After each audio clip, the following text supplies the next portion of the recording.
Então, estava muito curiosa em saber o que tinha atrás da tela, né, do computador, do que a gente estava vendo. E faço essa oficina. Nessa época, eu também estava fazendo um trabalho, sempre trabalhei, sempre não, mas fui muito ligada a questões de audiovisual, né, de cinema independente. Então, estava trabalhando num filme da minha amiga Yasmin Tainá, que se chama Cabela, o filme, e eu estava fazendo a comunicação junto com o meu parceiro, Bruno F. Duarte. E o meu projeto era construir o site do Cabela, na Rodada Hacker. Dali, assim, só para... Detalhe, a Yasmin apresenta um programa na Futura sobre cinema, não é isso? Sim, exatamente. Exatamente. A Yasmin é uma grande cineasta jovem no Brasil, assim, e esse era o primeiro filme dela, assim, né, público, e eu tava com essa ideia, porque quando você vai para a Rodada Hacker, a ideia é você levar um projetinho que você quer desenvolver, né, ou um site, um aplicativo, na época era assim. E meu projeto era fazer o site do Cabela. E aí você tem uma mentora. E a minha mentora, que foi a Stefania Paola, foi muito legal comigo. E ela falou assim, eu vou continuar te dando aula de programação, se você quiser. Eu falei, quero. E aí eu comecei a aprender um pouquinho de programação. Eu não sou uma programadora. Eu não sou uma desenvolvedora, mas aprender um pouquinho... Essa ia ser a minha próxima pergunta. Não, eu não sou, não é esse meu chapéu. Na tecnologia eu sou de outro universo, mas vou explicar melhor meu universo na tecnologia.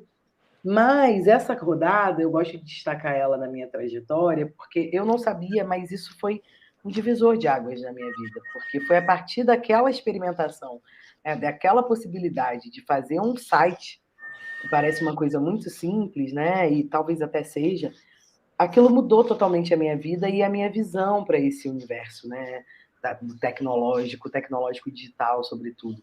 E, somado a isso, o momento de Brasil que a gente estava vivendo, né, que era um momento onde os smartphones, a internet começava a ficar um pouco mais popular, embora hoje a gente sabe que 35 milhões de pessoas, né, um pouquinho mais, ainda não têm acesso à internet, a gente está falando aqui em 2022, mas naquela época, 2014, isso estava começando a crescer muito, e as redes sociais também, a serem esse lugar muito poderoso, né? Hoje é um lugar que a gente sabe um pouco mais sobre isso, mas naquele momento ainda estava se formando um pouco ali o que era o Facebook, que era super poderoso nesse momento, enfim, o Instagram acho que nem existia ainda, não existia com certeza, e eu estava nesse momento do Brasil, nesse momento do mundo, nesse momento da minha carreira e da minha curiosidade, né? Então, aprendo um pouco de programação, contando com a generosidade da Stefânia, da Gabi Agostini, que me deu também, chamou a Stefânia, né, para ser a minha tutora ali.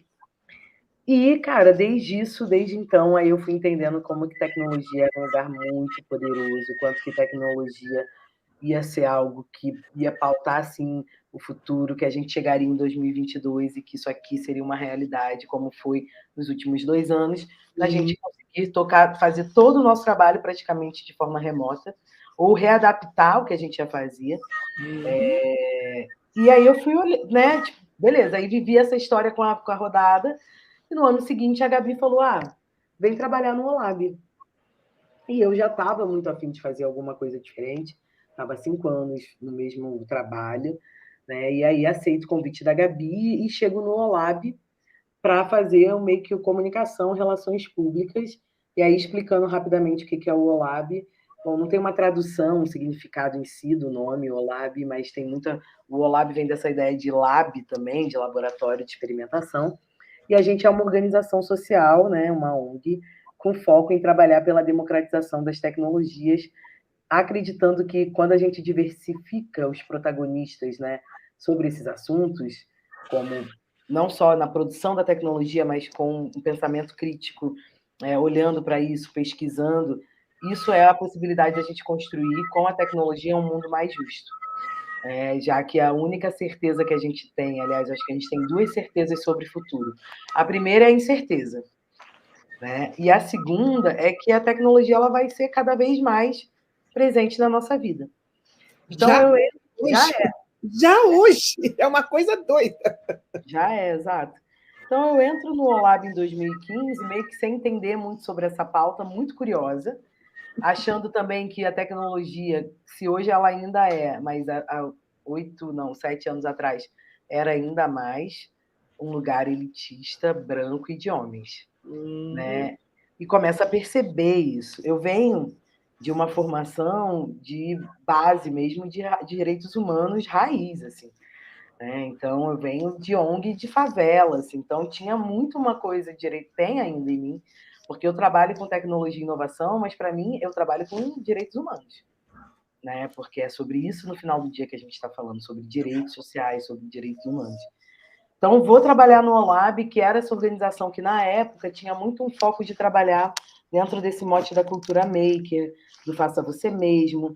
A gente tinha um maker space. Então, eu fui também tendo que aprender sobre esse universo, porque isso não era uma coisa que estava dada para mim, né? Eu não vinha desse lugar. Tanto que as pessoas sempre falam, mas Sil, você é de... Oi? Explica um pouquinho o maker. Faça você mesmo, faça o quê? Depois, faça você mesmo. Obrigada. Maker, na tradução, é fazer, né? Uma tradução literal. E o maker é um fazedor.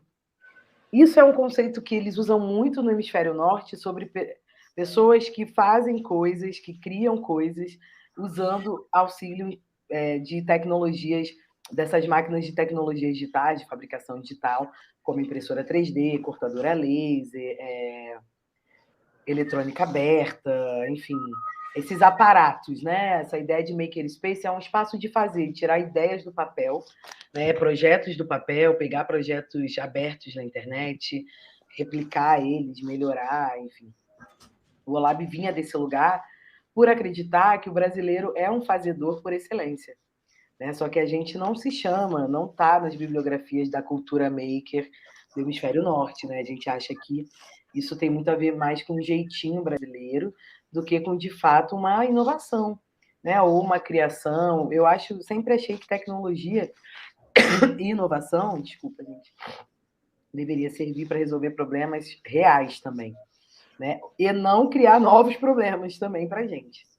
Então, vou para o OLAB, que era essa organização nesse primeiro momento, né, muito focada nessa cultura do faça você mesmo, do faça você mesmo, tirando ideias do papel, construa coisas a partir dessa ideia de máquinas de fabricação digital, experimentação, criatividade, né? Tipo, sempre esses foram os pilares ali do OLAB, de olhar e falar, gente, como que a gente pode estimular um jeito brasileiro de fazer coisas, né, já que a gente já faz isso? Então, tinha muito os nossos cursos eram tipo de costura high-tech.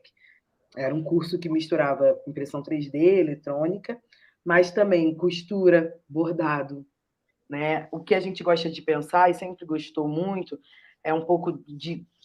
Tecnologia tem um sentido muito maior do que o que a gente acha que é só digital, né? Eu entendo tecnologia, a gente no Lab entende tecnologia como técnicas aplicadas, né? Então, desde um banho de erva, um xarope, até a inteligência artificial, tudo isso cabe nesse guarda-chuva de tecnologia, né? Porque isso é um conhecimento técnico aplicado sobre alguma coisa. Então, quando você está fazendo um xarope de ervas, por exemplo, você tem que saber se você pode ou não combinar determinada erva com outra erva, né? A própria marcenaria é um tipo de tecnologia, enfim. Então, a gente vem dessa mistura e de uma disputa também de sentido sobre o que é tecnologia.